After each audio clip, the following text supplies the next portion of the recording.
cuando Bernard Bernays, el sobrino de Freud, utilizó toda su teoría del psicoanálisis para manipular masas y este señor fue contratado por el gobierno de Estados Unidos para promover la ideología por medio de sus medios de comunicación en esa época del periódico. Y lo que él hace es, a partir de esas fuerzas irracionales o impulsos, nos manipulan, pero es porque los utilizan a favor de ellos. Por ejemplo, los cigarrillos no estaban siendo consumidos por las mujeres, pues le pidieron a este señor que estudiara y que construyera una estrategia publicitaria para hacer subir las ventas y el consumo de cigarrillos en las mujeres. Con el estudio se dieron cuenta que las mujeres asociaban el cigarrillo con el pene, entonces asociaban cosas de poder, de control, pero en un sentido negativo, y lo que hicieron fue volverlo como extrapolarlo en un sentido positivo para que las mujeres creyeran que fumando tuvieran ese pene o ese control o ese poder que veían en los hombres, y utilizaron el nombre de las sufragistas también para compartir este empoderamiento falso, entre comillas, y efectivamente con esto el consumo del cigarrillo en las mujeres se incrementó. Entonces, desde el psicoanálisis nos pueden manipular y somos tan vulnerables. Y esto, hablando en términos de cigarrillo, pero es en general sobre cualquier tipo de consumo. Igual esta también fue la base para impulsar el consumismo y impulsar el capitalismo en Estados Unidos, que ya ahora sí en todo el mundo, pero en su época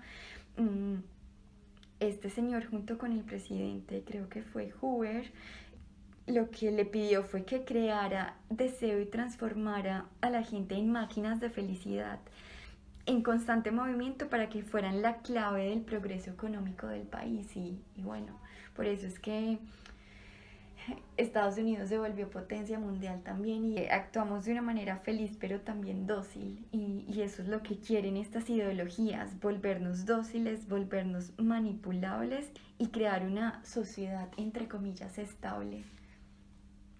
Entonces, viendo esta forma que tienen de manipularnos, ¿cómo creéis que podríamos combatir esa desinformación? A ver, tenemos la suerte de que hoy en día hay muchísimas vías y muchísimas formas para combatir la desinformación, las fake news y todo tipo de contenido manipulado y del cual después desconocemos su veracidad. Existen vías tecnológicas, también herramientas desde el periodismo o incluso yendo directamente a la forma de educarnos como generadores de información, como consumidores responsables de información. Desde la tecnología tenemos la alerta temprana de la desinformación, que entonces, por ejemplo, son herramientas tecnológicas como el Cofacts en Asia. Sí, es verdad que he oído hablar de esa herramienta, que es como una aplicación que se encarga de verificar los hechos, pero mediante la colaboración colectiva. O sea, los usuarios comparten los mensajes y pueden ser revisados y discutidos. Y después estos resultados están abiertos para que todo el mundo pueda compartirlos. Y lo que comentabas del periodismo, aquí en España existen agencias de verificación de hechos como Maldita.es, que es una agencia formada por periodistas que se dedican a desmentir bulos en las redes. Y además también trabajan en un sentido más educativo haciendo talleres. Sí, en relación a esto de los talleres, Neutral, que también es una agencia de verificación de hechos, desde mayo de 2019 también han puesto en marcha un proyecto llamado Neutral Educación, que es justamente para esto, para contribuir a fomentar el pensamiento crítico en colegios, institutos, universidades y otros centros de formación, impartiendo cursos y también conferencias sobre cómo verificar datos y también sobre el fact-checking. Y hablando de educación, charlas y tipos de talleres, me gustaría comentar que desde la educación, por ejemplo en Finlandia, desde el 2016, se ha introducido un programa escolar que introduce pues, talleres y charlas que enseñan a cómo defenderse de la desinformación mediante la alfabetización mediática y también ayudan al desarrollo del pensamiento crítico. El de Finlandia, me parece también un buen ejemplo para mostrárselo a los gobiernos, porque puede ser un método muy eficiente para actuar en contra de la propagación de la desinformación desde la infancia ya o primaria, secundaria, sin necesariamente recurrir a leyes controvertidas como la censura, porque luego te pueden venir editoriales o ciertos generadores de contenido de información reclamándote su libertad de expresión. Y es que, ¿qué ocurre con la libertad de expresión? Es cierto que no podemos volver siglos atrás y volver a la censura, por ejemplo, e implementar pues un solo discurso o una sola forma de ver y expresar.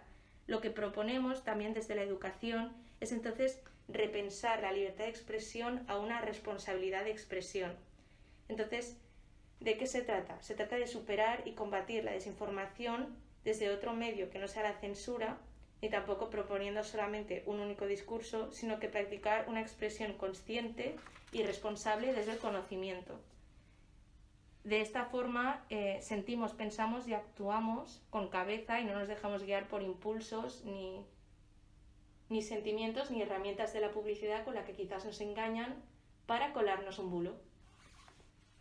Igual también es una educación que puede ser desde la cotidianidad, que no parta de instituciones, sino también desde nuestro propio rol, por ejemplo, y no hablando en términos de artistas, también puede ser, o sea, nosotros ya visibilizamos la problemática, lo podemos compartir y esas personas lo van a seguir compartiendo. Los problemas cuando se hacen visibles se hacen cuestionables y entre más interiorizado tengamos el cuestionar, yo creo que es ahí donde podemos combatir este problema. Es la autocrítica como una herramienta fundamental, pero también, por ejemplo, escuchar otras opiniones, buscar otras opiniones. Escuchar con la intención de entender, no con la intención de responder. El método científico también como que parte de eso. Cuando hay un problema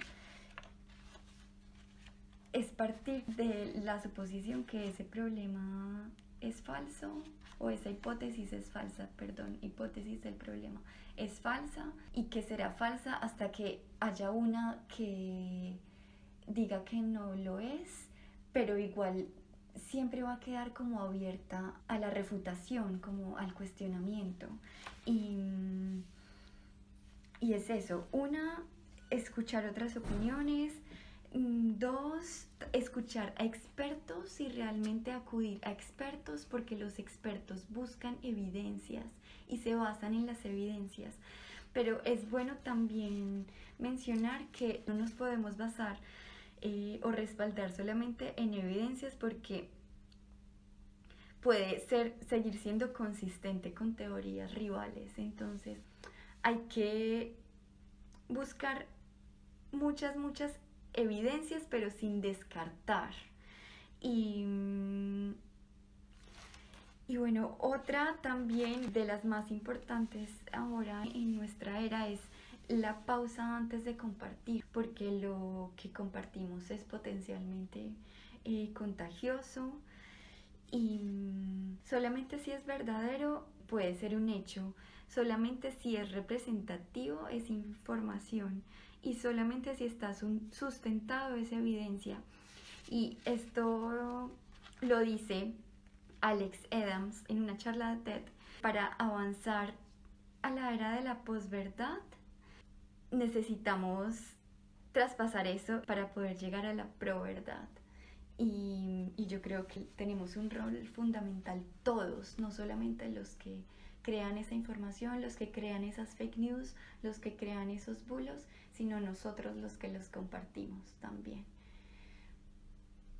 Bueno, somos Nuria, Juliana y Ana, esperando que este podcast os ayude a ser más críticos y más exigentes con la información que os llega. Y que como comunidad usemos la libertad colectiva y sincera desde la cual compartimos y asimilamos información de forma responsable.